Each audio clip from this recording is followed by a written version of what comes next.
ఉన్న బంగారాన్ని విడిపించి ఆ రోజు ఆన్లైన్ రేటుకే మేము కొంటాం. Sharma gold company. నమస్కారం, వెల్కమ్ టు సుమన్ టీవీ. నేను గీతాంజలి. విశ్వావసు నామ సంవత్సరంలో ద్వాదశ రాశుల వారి జాతక ఫలితాలు ఏ విధంగా ఉన్నాయో తెలుసుకుందాం. వివరించేందుకు ప్రస్తుతం మనతో పాటు ఉన్నారు శ్రీచక్రపీఠం వ్యవస్థాపకులు, ప్రముఖ జ్యోతిష్య పండితులు బ్రహ్మశ్రీ ప్రదీప్ జోషి గురువు గారు. వారితో మాట్లాడదాం. గురుగారు నమస్కారం అండి. శ్రీమాత్రే నమః. ఈ విశ్వావసు నామ సంవత్సరంలో మకర రాశి వారి జాతక ఫలితాలు ఏ విధంగా ఉన్నాయో తెలియజేస్తారా?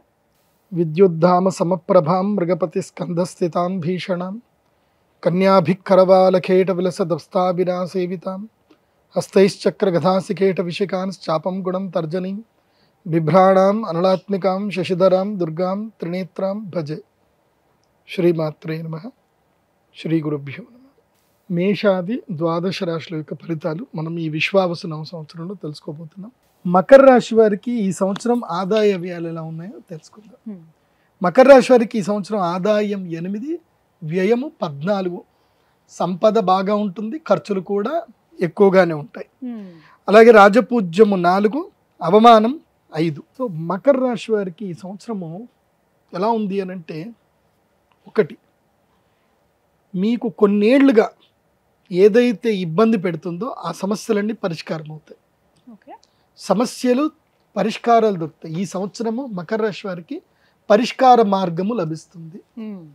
అండ్ ఇన్నేళ్లుగా మీరు పోగొట్టుకున్నవి ఏవైనా ఉంటే తిరిగి మీకు వచ్చేస్తాయి. ముఖ్యంగా ఏమైనా పెండింగ్ కేసులు ఉన్నా, ఏదైనా డిస్ప్యూట్స్ ఉన్నా అన్నీ క్లియర్ అయిపోతాయి. మ్యాక్సిమం మీరు సెటిల్మెంట్ చేసుకునే ప్రయత్నం చేయండి, మంచిగా ఉంటుంది. ఎందుకోసమంటే ఈ మకర రాశి వారికి 7.5 సంవత్సరాలు శని వీడిపోతుంది. నాకు తెలిసి ఒక వ్యక్తి కరెక్ట్గా 7 సంవత్సరాల క్రితం, 7.5-8 సంవత్సరాలు అయింది, ఆ టైంలో అతను కూడా మకర రాశి, చిట్ ఫండ్ బిజినెస్ చేస్తున్నాడు. మధ్యలో ఒక 2 చిట్టీలు కట్టలేదు. 2 చిట్టీలు కట్టలేదంటే ఏకమేడ కూలిపోయినట్టే, 2 కట్టకపోతే. సో కూలిపోయింది. అతని మీద అందరు క్రిమినల్ కేసులు పెట్టేశారు. అతను ఏం చేశాడు, వచ్చిన లాభాలతో అయితే అతను కొన్ని ల్యాండ్లు అయితే కొని పెట్టుకున్నాడు. అవేం పోయిందంటే 7.5 సంవత్సరాలు వాడు గనక అప్పుడు గనక ఏళ్ళనాటి శని పట్టుకోకపోయి ఉంటే వాడు ల్యాండ్ అమ్మేస్తాడు. ఏంటి, ల్యాండ్ అమ్మేసేవాడు. ఆ ల్యాండ్ శంకర్పల్లిలో కొన్నాడు, శంకర్పల్లి దగ్గరనే ల్యాండ్ కొన్నాడు.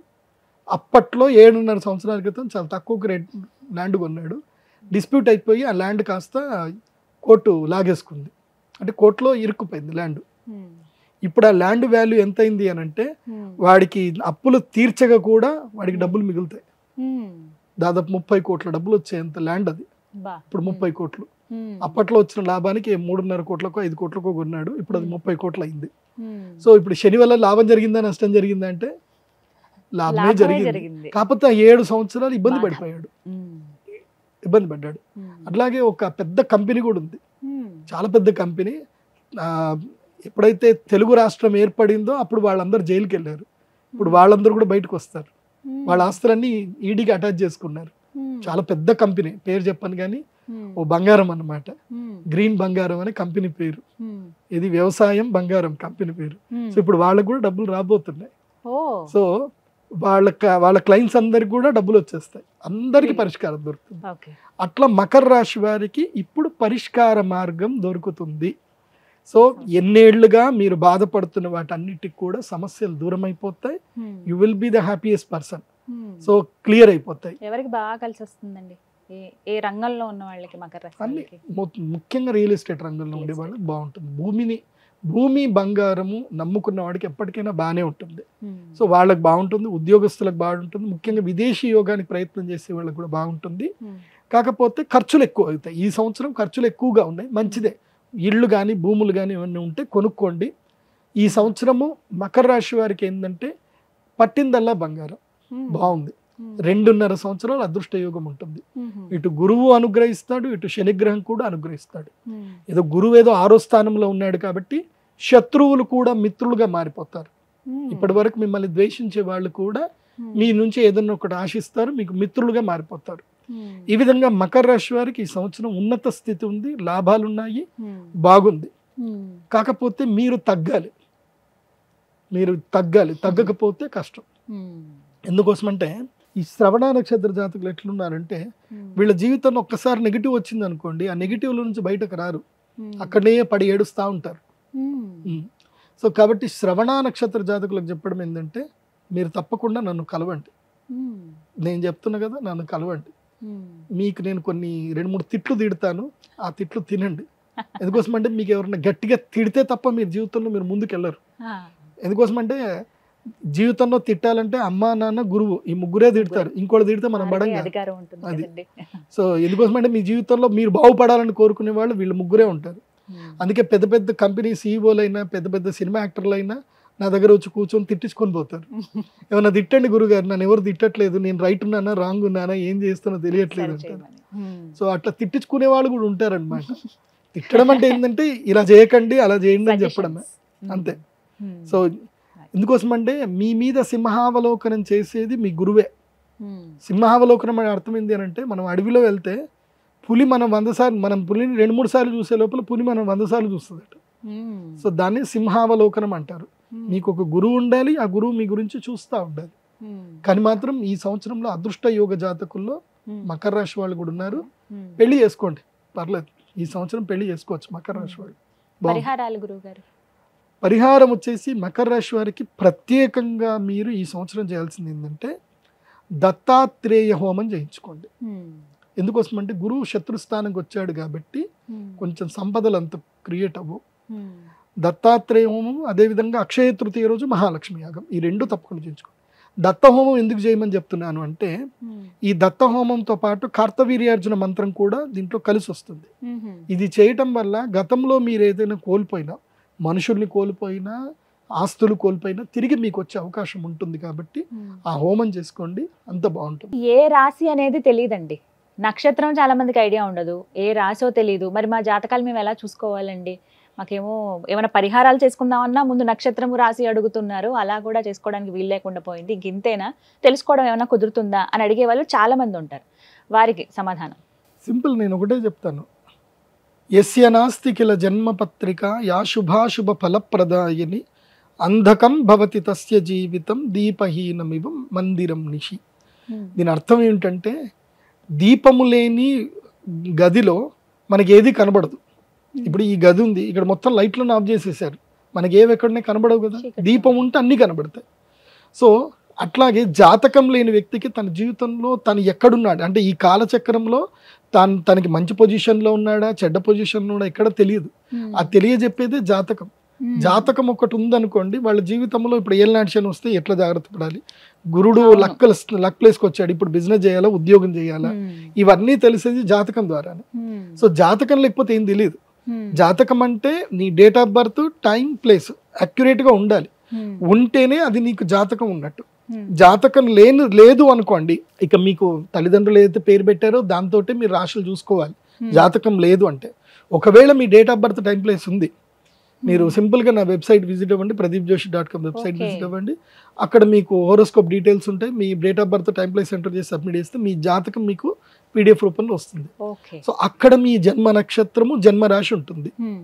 సో దాన్ని బట్టి మీ జన్మ నక్షత్రం ఏంటి, మీ జన్మ రాశి ఏంటి చూసుకొని అప్పుడు మేము ఈ మన ఛానల్లో చెప్పే నేనైతే రాశి ఫలాలు చెప్తానో అవి మీరు ఫాలో అవ్వాలి. ఇప్పుడు పత్రికల్లో ఎక్కడ చూసినా మీ రాశి ఏంది అనేది ఆ రాశి ఫాలో అవ్వాలి.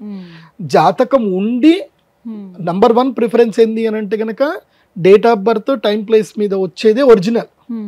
అది లేదు అన్నప్పుడు, ఇప్పుడు నీ పేరు రాము అనుకో, పేపోరారి చిత్తా నక్షత్రం తులారాశి అవుతుంది. నీ పేరు శ్రీనివాసు అనుకో, అది కూడా చిత్తా నక్షత్రము తులారాశి అవుతుంది. లేదంటే దాక్షాయిణి అని పేరు పెట్టుకున్నారు,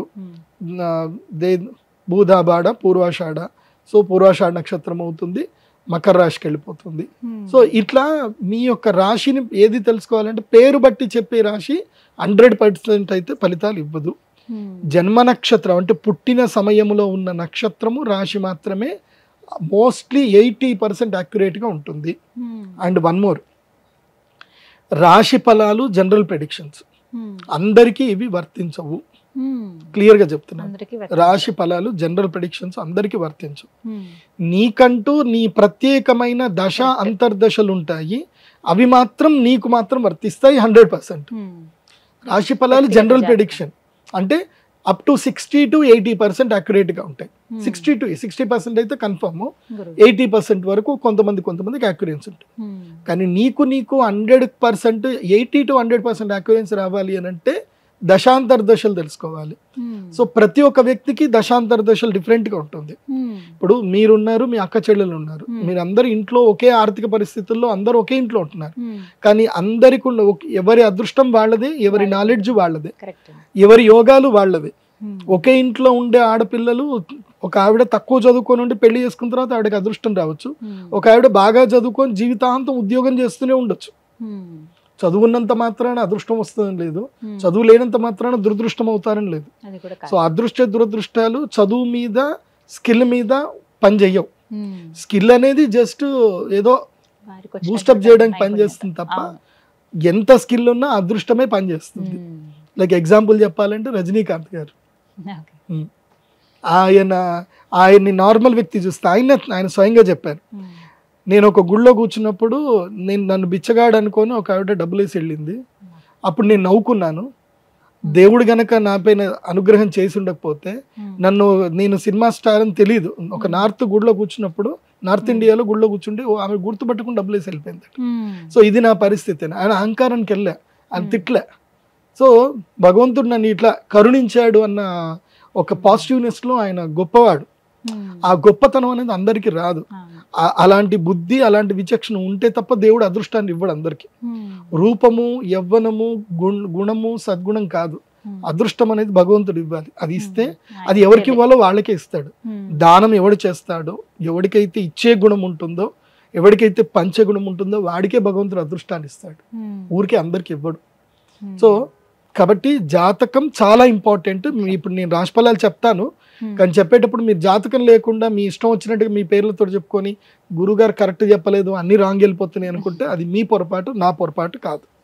సరిగ్గా సరి చూసుకుని ఎవరి రాశి ఏదో, నక్షత్రం ఏదో చూసుకుంటే సరిపోతుంది. ధన్యవాదాలు గురుగారు. నమస్కారం.